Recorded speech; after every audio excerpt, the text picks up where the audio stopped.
Race 2 of the 2023 Tissot Aragon round gets underway. Really fast start from Andrea Locatelli from the second row. Alvaro Bautista it is who hits the front. Jonathan Ray, I think, settling in for second place. Toprak Razgatlioglu passed by Andrea Locatelli around the first two turns. So it's Bautista leading, Ray in second, Locatelli third. Razgatlioglu relegated to fourth position. Ray attacks on Bautista, charges down the inside into turn 4, takes his line away, takes track position away and takes the lead. And Bautista now under pressure from Locatelli behind. Bautista has not managed to get the pace early on. Locatelli with a massive slide. He's actually impeded Alvaro Bautista quite dramatically there, but Toprak Razgatlioglu was directly behind Bautista, couldn't get through and is now under attack from Michael Ruben Rinaldi. Dramatic opening lap here in Motorland Aragon.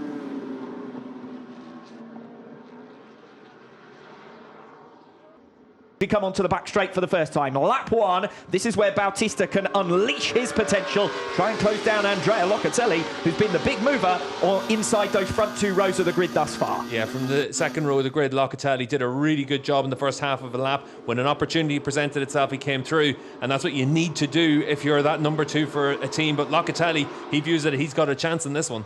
Jonathan Ray leads, but it's all about Alvaro Bautista at the start of lap 2, making his move down the inside of Andrea Locatelli, and Locatelli will try and put the block pass on Jonathan Ray, and Bautista was primed for the cutback to pick up the pieces, but it is Locatelli who leads. Delight for Andrea Dossoli as his man, his fellow countryman, leads away. Andrea Locatelli, surprise lap 2 leader here. Alvaro Bautista will attack as they come through turn 4. Bautista recovers the place, and it's Ray and Razgatlioglu, the men that you would have fancied most likely to take on Bautista here, who have actually got Andrea Locatelli to clear before they can chase down Bautista for the race lead. Nose to tail as they come down the back straight, 968 metres for Razgatlioglu to get on terms with Jonathan Ray. Right on board with Ray. Razgatlioglu deep on the brakes as ever, this time into turn 16 with some confidence, and that will be a sign of some inspiration for Razgatlioglu, the way he made that pass.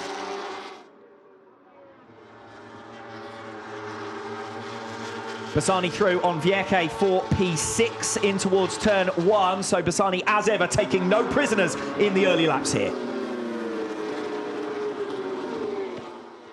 Danilo Petrucci in 11th position, who's got the train of riders directly in front of him. Perfect time to join Petrucci as he tries to get the better of the second placed independent rider in this race, Philip Ertl for P10. Petrucci with, I don't know if that's an engine issue for Petrucci or some sort of technical. We saw smoke there and he ran off at turn 1. That is Petrucci.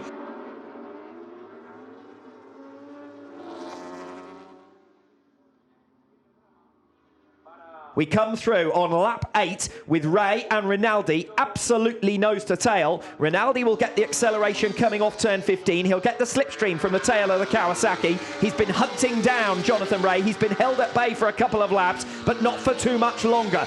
Into heavy braking for the final 2 turns. Michael Ruben Rinaldi up alongside Jonathan Ray. Ray will carry the wider line, but Rinaldi pulls alongside, draws alongside, and now draws through. At the end of lap 8, Michael Ruben Rinaldi is released into 4th position. 1.5 seconds now, the gap to cover to the Pata Yamahas ahead in 2nd and 3rd. Pass for 7th position, that's Iker Lecuona coming through on Xavi Vierke. Not the best of starts to the race for Lecuona, but recovering now into 7th place. 6th probably the maximum that's available to those Honda men.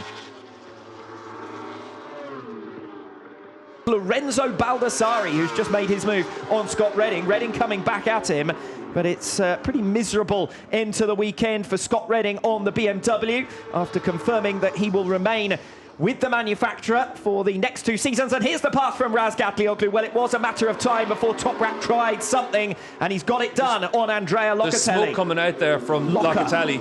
Yeah, I noticed a puff of smoke a lap ago, but didn't think too much of it. Rinaldi's looking for the flag there for him, and now the flag is out for Locatelli, so that's going to be the end of Locatelli's race. Hopefully he sees that flag soon, because if any of that fluid gets onto that rear tyre, it could be a big moment for Locca. Well, Andrea Locatelli has received the technical flag, and this is why smoke bellowing out of the back of the machine. Just as well, we're past 2/3 race distance as well at this stage, so hopefully there's not too much fluid that's gone down there. But for Locatelli, that really is a crying shame. For Toprak, though, it's probably allowed him to open up a big gap over Rinaldi, with Rinaldi having to be careful there. frustration for Andrea Locatelli. The second of our big name retirements. We lost Danilo Petrucci earlier on as well. But that's particularly heart-wrenching for Locatelli because you could see that he had the pace for a podium there. He was holding back his team partner, Toprak Razgatlioglu, and looked to have control, frankly. Every time Toprak had tried to make the pass, Locatelli had the answer. Bautista, 4 seconds up on Razgatlioglu. Rinaldi. They're all within a straight of one another. That's about as close as anyone has been to Alvaro Bautista this afternoon. It's been a supreme performance from him. Great job on the last lap in the Superpole race. Great job throughout in race 2 this afternoon. A 5th Sunday double of the 2023 campaign, and his first since Misano for Alvaro Bautista. 4 seconds clear of Toprak Razgatlioglu at the flag. Michael Ruben Rinaldi 3 seconds back. It could have been a Ducati 1-2.